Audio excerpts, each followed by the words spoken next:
ঈশ্বরের ধন্যবাদ হোক, ঈশ্বরের নাম উচ্চীকৃত গৌরবান্বিত হোক। আপনাদেরকে ধন্যবাদ জানাই, আপনাদেরকে নমস্কার জানাই। দিন প্রতিদিন আমি ঈশ্বরের বাক্য প্রচার করি এবং আপনাদের মতো ভক্তজনদের সঙ্গে শেয়ার করে নিই। আপনাদের এই অনুগ্রহে, আপনাদের বন্ধুত্বে এই প্রভুর বাক্যের এই ইউটিউব চ্যানেলটাকে আমি চালিয়ে নিয়ে যাচ্ছি। আপনারা সাহায্য করবেন আমাকে, যেন প্রভুর বাক্য আমি দূর দূরান্তরে বিস্তার করতে পারি, বহু মানুষের কাছে যেন প্রভুর বাক্য গিয়ে পৌঁছায়। আশা করি আপনারা সবাই ভালো আছেন।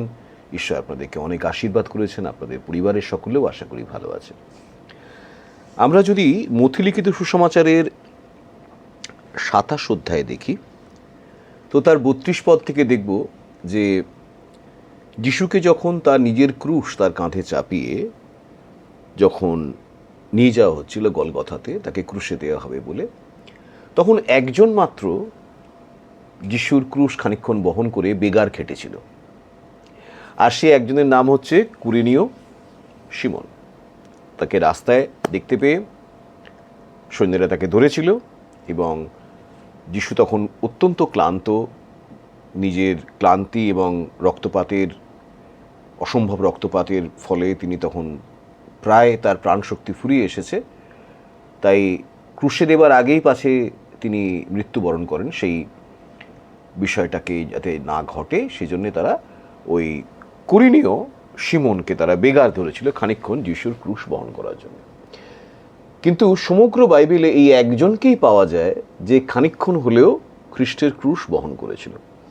আর খ্রিস্টের ক্রুশ বহন করার কনসেপ্টটা কিন্তু বাইবেলে অত্যন্ত অত্যন্ত প্রয়োজনীয়। আমাদের প্রত্যেক ভক্ত বিশ্বাসীকে বলা হয় যে আমাদের আপন আপন ক্রুশ বহন করতে হবে। আর বাস্তবেতে একমাত্র এই কুরেনীয় শিমন ক্রুশ বহন করেছিল। তাই আমি আমার যে কবিতা লেখার নেশা আছে, সেই কবিতা লেখার নেশায় মাঝে মাঝে আমি বাইবেলের ক্যারেক্টারগুলোকে নিয়ে, চরিত্রগুলোকে নিয়ে ডিপলি ভাবি এবং তাদেরকে জীবন্ত করার চেষ্টা করি, তাদের মনোভাব বোঝার চেষ্টা করি এবং তারা বেঁচে থাকলে কীভাবে কথা বলতো সেটা ধরার চেষ্টা করি। তাই এই কুরেনীয় শিমনকে নিয়ে আমি একটা ছোট্ট কবিতা লিখেছি, সেটা আপনাদের সঙ্গে শেয়ার করব। আশা করি আপনাদের সকলের সেটা ভালো লাগবে। যদি ভালো লাগে তাহলে অবশ্যই ঈশ্বরের গৌরবের জন্য অন্যদের সঙ্গে শেয়ার করবেন, অন্য মানুষের মাঝখানে ছড়িয়ে দেবেন, তাহলে জানবো আমার প্রচেষ্টা সার্থক। এই কবিতাটার নাম দিয়েছি কুরেনীয়ের ক্রুশ।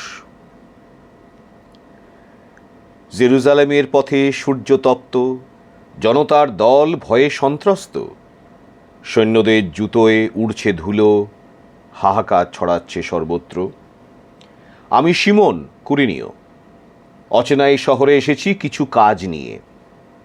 বাজারের পথে চলতে হঠাৎ দেখি এক ব্যক্তি চলেছে ক্রুশ কাঁধে নিয়ে। ক্রুশের ভাঁড়ে নুয়ে পড়া রক্তমাখা দেহ, চাবুকের পর চাবুক পড়ছে শরীরে। মনে হচ্ছে লোকটা পড়েই যাবে নিজের ক্লান্তি আর ক্রুশের ভারে। হঠাৎ শুনি রণহুঙ্কার, সেনাদের আদেশ, ওহে তুমি এই ক্রুশ কাঁধে তোলো।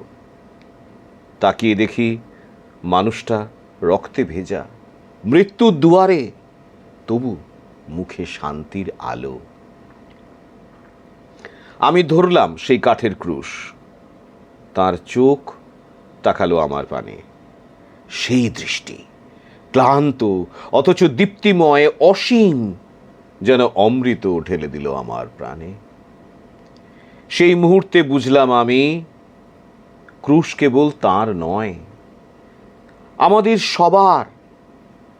তিনি হন আমাদের পরিত্রাণের আলো, বদলে বহন করেন সব পাপ অন্ধকার। হে পৃথিবী শোনো আমার বাবা ক্রুশ, গায়ে সারা জগতের মুক্তির গান। সেই নিরস কাঠের থেকে উঠে আসে সর্বজাতির অমর জীবনের আহ্বান। আমি শিমন কুরেনীয়, আমার কাঁধে লেগে আছে ঈশ্বরের রক্তের ছাপ। প্রাণে রয়ে গেছে ক্রুশের অমর স্মৃতি। আমি মুক্ত, রক্তে কৃত, নেই কোনো পাপ। ঈশ্বরের ধন্যবাদ হোক যেন শিমন কুরেনীয়র মতো আমরাও যেন প্রত্যেকে খ্রিস্টের ক্রুশ বহন করতে পারি। সেটাই হবে আমাদের বিশ্বাসী জীবনের, ভক্ত জীবনের চরম পরিণতি। ঈশ্বরের ধন্যবাদ হোক, ঈশ্বরের নাম উচ্চীকৃত, গৌরবান্বিত হোক। আমিন, আমিন, আমিন।